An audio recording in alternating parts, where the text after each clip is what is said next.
Once you've assembled and mounted your press, the next step is to install and set your sizing die. First, select the proper shell holder and install it in the press ram. That's the part that moves up and down as you operate the press handle. It pops right in. Next, use the handle to raise the ram to its highest position.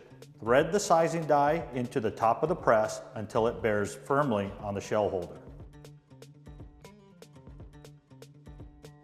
Turn in the socket set screw so the lock ring won't turn. Lower the ram. Then insert a case into the shell holder. When you're using a straight-walled pistol case like the 357 Magnum with carbide dies, no lubrication is required.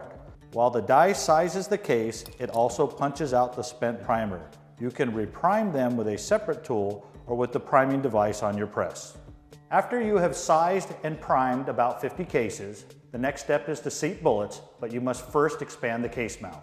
Unscrew the sizing die. There's no need to move the lock ring. If you leave it in place, you'll be ready to size again just by turning the die back into the same press.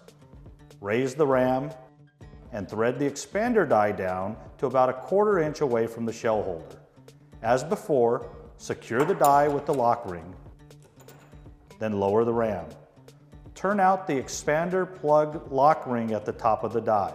Place a size case into the shell holder and carefully run it up into the expander.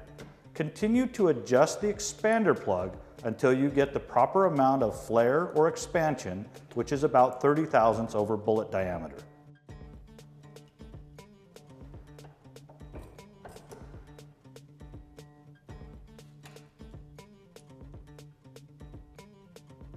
When you've expanded your lot of 50 cases, you can fill each one with powder using charges dispensed from the Uniflow or Chargemaster combo. Then you're ready to seat bullets and crimp your cartridge cases. As before, remove the expander die and replace it with the seating and crimp die. How you adjust the seating die depends on whether you're shooting a revolver or an autoloader and using a taper crimp or roll crimp seating die. If you're shooting a revolver cartridge, it's important to use a roll crimp to keep the bullets from moving in the cylinder under firing. If you're shooting a very powerful revolver, like the .44 Magnum, a strong crimp is highly recommended. Crimp is controlled by the position of the die body, while bullet seating depth is controlled by the position of the seating plug.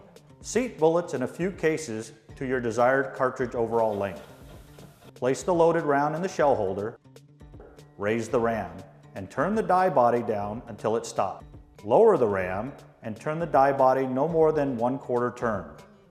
When you get a good looking crimp, lift the round back into the die and secure the lock ring. Turn the seating plug down until it contacts the seated bullet. Put a fresh cartridge case in the shell holder and place a bullet on top. Cycle the operating handle and you should get back a cartridge crimped just like the last one.